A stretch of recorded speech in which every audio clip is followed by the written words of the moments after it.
Hi, it's Laura. Welcome back. Today we're just going to check in on the seedlings. You can see them behind me. I just thought I'd take you guys through what I do every day as far as checking in on them, watering them, see what they need. I know there's a few things that need to get done, so we'll do those too. So come with me. Let's go. So if you're new here, I am in Zone 6, Connecticut.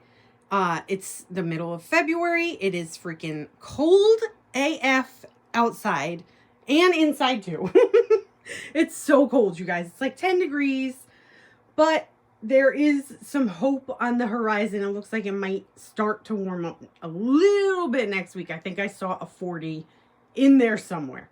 So we're looking forward to that. In the meantime, let's go check our seedlings, see what needs to get done.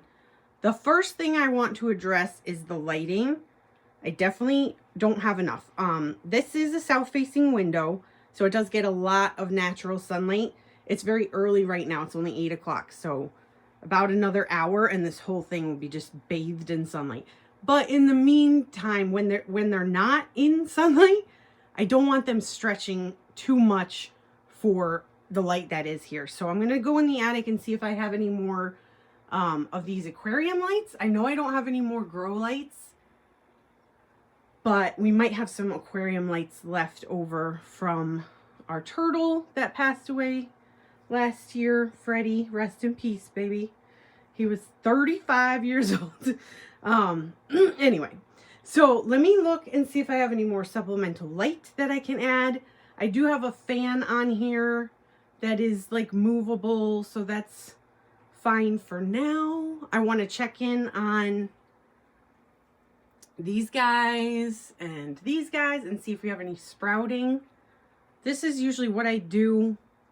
If half the tray sprouts and the other half doesn't, you got to take that humidity dome off. So I just wrap them in saran wrap, the ones that haven't sprouted yet, so it keeps it humid under there at least. So I know that I have started snapdragons, and I think the other one is sea holly. So I want to check in on those. And then the last thing I need to do today is probably separate out these bachelor's buttons. Some of these bachelor's buttons, I way overseeded those 2 rows there. So I think I'm going to separate them out. I could just thin them out, kill some of them, but I don't really want to do that. I want them all. So I think I'm going to separate them out into another tray. I have room for more on this rack. If we have room, we keep going. So let's see how we're doing anyway. We are doing pretty good. I think I might do these also. These are celosia. I think I might separate them out. I usually like to wait until they have at least one set of true leaves. But there are a lot of them in there, which means the roots are probably crowding. I just want to get them in their own tray. So probably do those also today. The little ones that are way overseeded, I don't worry about those.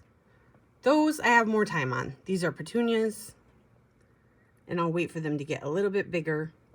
And actually, I probably will thin some of these out because there are a lot. It's a lot.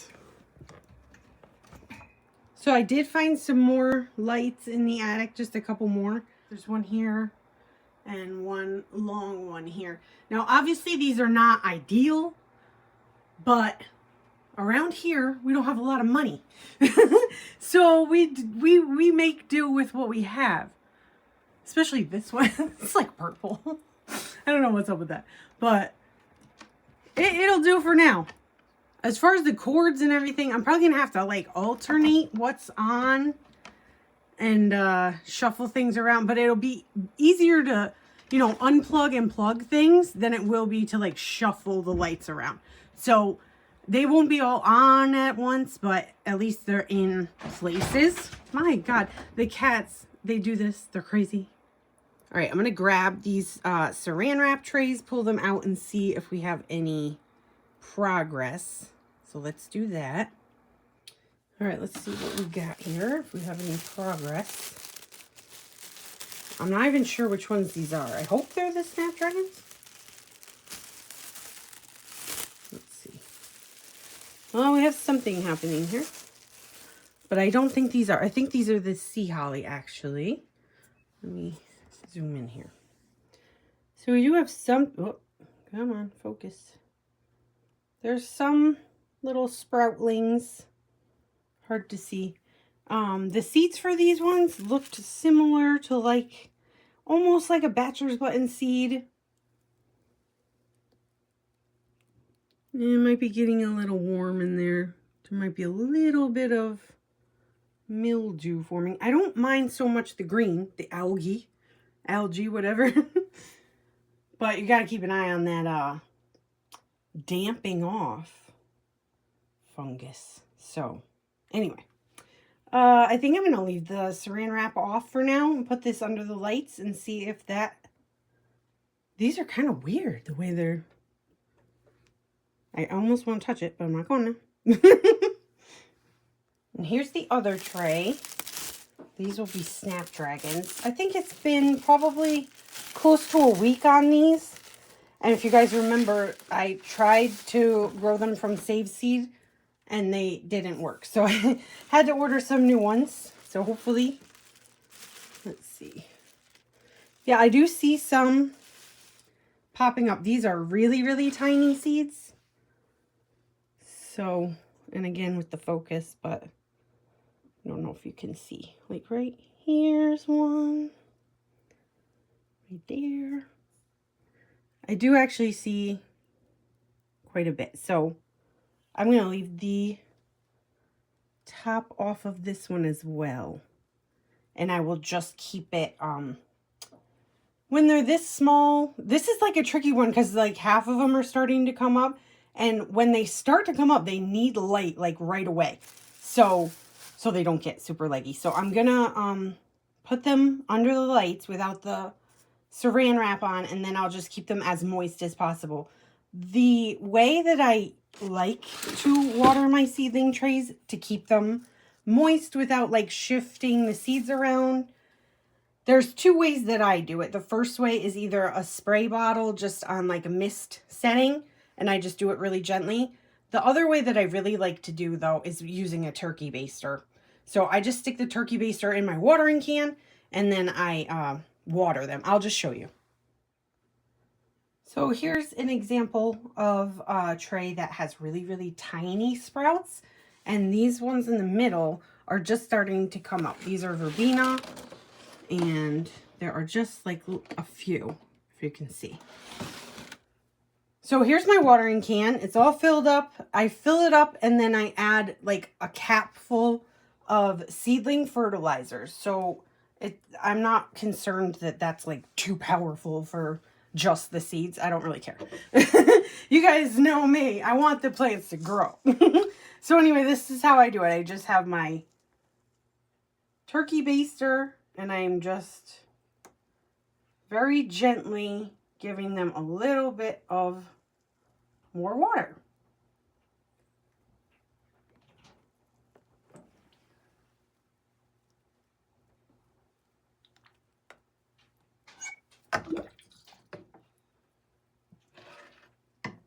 It smells.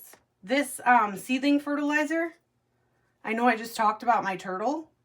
It smells like my turtle's tank. It smells. If you know what a turtle tank smells like, you know. If you know, you know. It smells disgusting. So this seedling fertilizer is not a pleasant smell, but it works. It makes them grow better, I think. I'll see if I can find the link for it, but let me just show you the bottle. So this is what is called Maxi Root Organic Seedling Solution. For everything that grows. Perfect. Okay, to my surprise, I actually only had one tray left. So this is probably not going to be enough to get both of those split up. I wanted to do the bachelor's buttons and the celosia. I think I'll just do the bachelor's buttons for now. And obviously I need to get some more trays. These trays are not like the normal ones that you just buy at the store. These ones are deep cell. So they're a little bit longer. Normally this cell would stop like here-ish. There's like another 1.5 inches or so.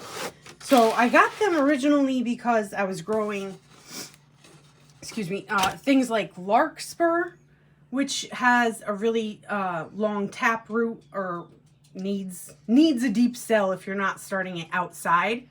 But I just like them. And I feel like I can keep my seedlings in there a little bit longer because they are bigger.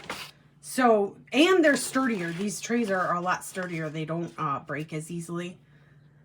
So I will link them in the description. I got them last year, so I'm reusing them again this year. I didn't do anything like sterilize them or anything like that. I don't really follow the rules in such a way. I know I should. Go ahead, yell at me. But I don't. I just do what I'm going to do. So we're ready to go. I'm going to get the bachelor's buttons and we'll start filling in this tray with those. Okay, and now we're ready to move them. So let me grab a knife. I usually use a little knife, like a butter knife. Excuse me. And I'm just going to, I'll show you, just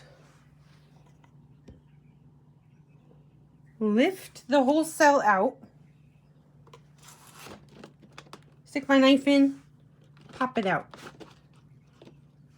There we go. We got a lot of roots in there already. Yeah, they're definitely ready to be moved up and out. Now, I'm just going to kind of tease it. Just don't want to be too rough on these. Although, these are bachelor's buttons. And they're pretty strong.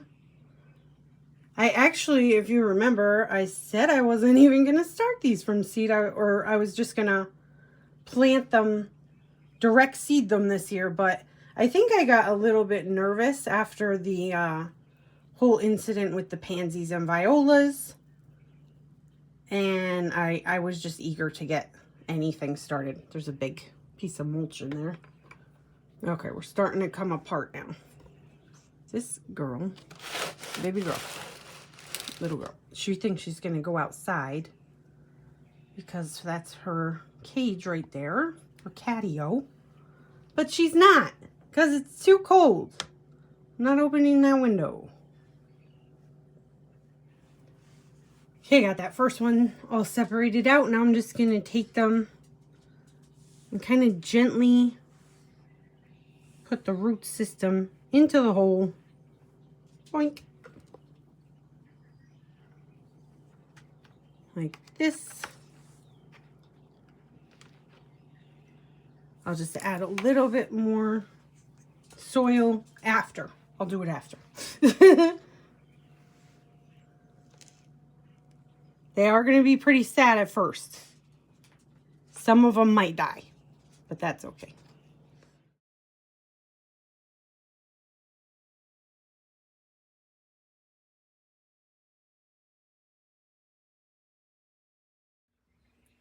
All right, I got that whole row moved into here.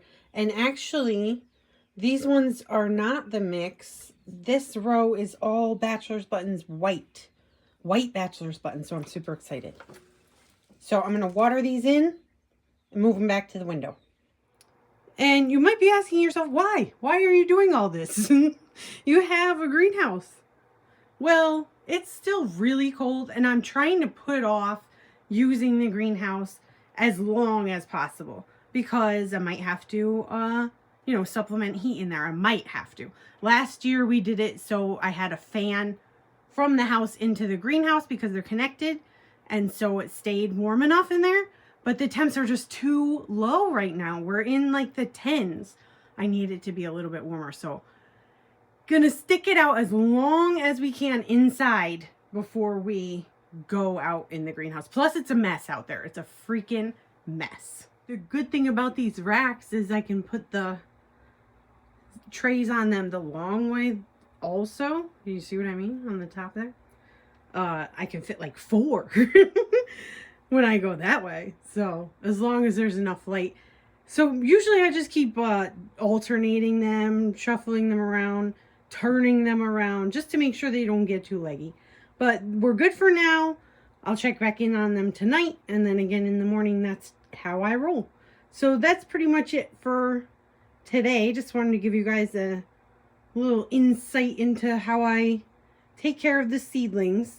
I will see you guys in the next video. I'm going to the Connecticut Flower and Garden Show like very soon. So keep an eye out for that video. That's exciting. All right, I'll see you guys next time. Bye.